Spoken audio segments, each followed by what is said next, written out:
Hi guys, I'm TinaGale and welcome back to layout number 2 from my Kill a Kit series this month. We are killing the kit Welcome Home from Carta, which was in a 2017 Flavors of the Month kit. So if you want to play along, you can join us over on the Facebook group and it's a lot of fun. So this is all of the papers that I'm working with and then what's left over from what I have already used from the first layout. So the first sticker sheet that I showed is a second sheet that I pulled out from a newer kit, that Simple Stories Hearth and Home, just so that I would have some more embellishments. And I also pulled in the wood grain that you see here from that collection. Now there is a wood grain with the Carta collection, but I wanted another one, and so I have it here.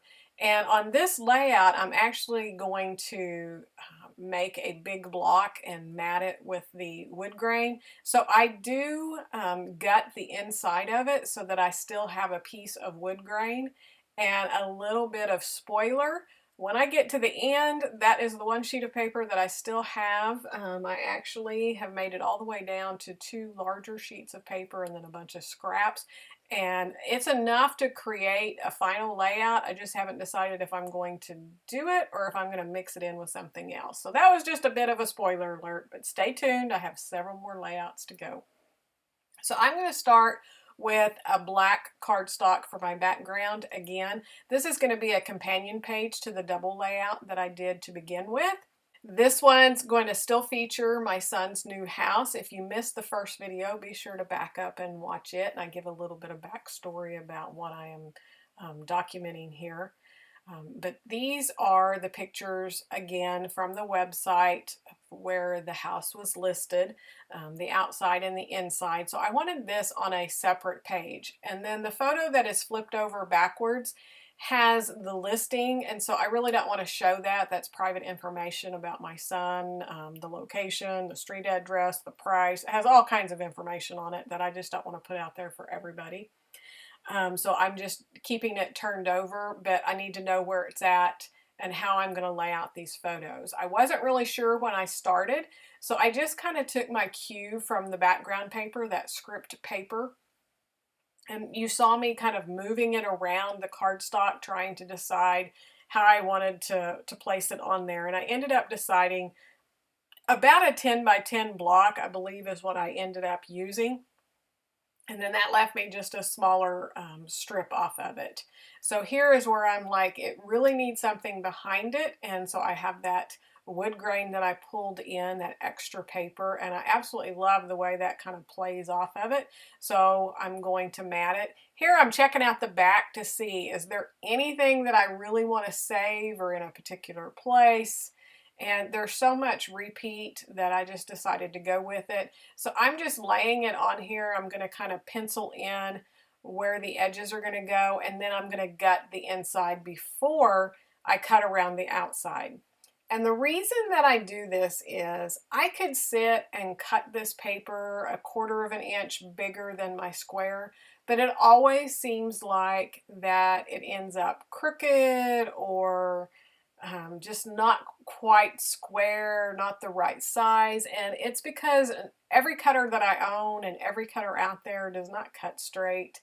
And papers move. Part of it, you know, can be personal error, but a lot of it is just the cutters, and they're just not totally accurate. So here I am gutting that, and then I'm going to adhere that script paper onto it, and then I'm going to go ahead and trim around it where it will be exactly where I want it all the way around, and I don't have any extra waste. I'm really trying to stretch this wood grain and everything else that I'm using. I'm going to just center this block onto this black cardstock, and that's going to be my foundation page. Then next I'm going to try to incorporate this little scrap strip of this blueprint paper that I used on the other layout. Again, these are complement pages, so I want to use a lot of the same product. I want them to look like they go together in the album. You're going to have to flip a page, but I want it to be obvious that, yes, this is continuation of the story of the other 2 pages. So even though it should be going horizontally, most of the words are, there's not that many words on this one, and it's just blueprint, so it's still going to read to the person's eye that this is a blueprint. And I really want to use it as a foundation between the two photos, so I'm just going to run it along the right hand side of that paper. I have my two photos. I kind of staggered those. The photo on the bottom is just slightly smaller than the top one. I ended up trimming it down just a little bit. And then the one to the side that's flipped over, that one's even smaller. That one's probably more about 3.5 by 5, so that I could fit all three photos on this layout. And now I've started grabbing the embellishments. Now, a lot of these stickers I had already pulled off in anticipation that I would use them. And on the sticker sheet, we had the word market, which of course does not mean the housing market, but I decided that was perfect. And so this story is going to be about this house is now off of the market because it now is going to belong to my son. And if anybody has tried to buy a house recently and the way that the market is right now, and they go so fast and you just have to be right on top of it and stuff. So that, to me, that title has a lot of significance other than, yes, the house is now off the market. It reflects the times that we're living in right now and how fast the market is moving. So that's going to be my title, and it's going to end up, the market is going to go over the top of that photo. I am going to change the to just sit on top of market. So it's the off is going to start on the M. You'll see that in the later. Here I'm just looking for more things to finish out those clusters. And I had the love this and that circle with home already on the sticker sheet because it kind of went with the other circles that I had for the first layout if you watched it. I found this little like paint swatch that says perfect, and I thought that was great because this house has been perfect for him. And I had the little container with the greenery, and even though that's not really my son's thing, it fits, and I needed something as a base for that cluster. And to me it went well because these are outside pictures, there's bushes along the house and all of that. So I'm going to use that in the cluster. And then the other little label says blessings, and so that little subtitle is going to be perfect blessings. Now up here at the top, like I said, I had that banner and that circle, but it definitely needed more, and it needed a different color because those are a gray and a black. I had a scrap of this wood grain with some other color, so I decided to just make a little banner out of it. That would help me repeat that wood grain that I have going in the other layouts, and it turned out perfect. It's a great little pop of that wood grain.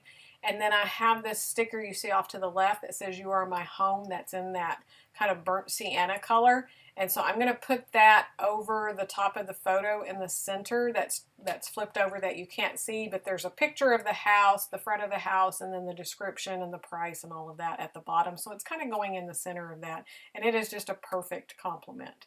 So here is the finished layout. I hope you're enjoying this quick little series of Killing a Kit.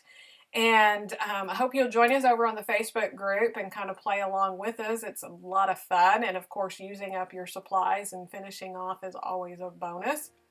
So thanks so much for watching, and I'll be back in a couple of days for another process video. Thanks for watching. Bye-bye.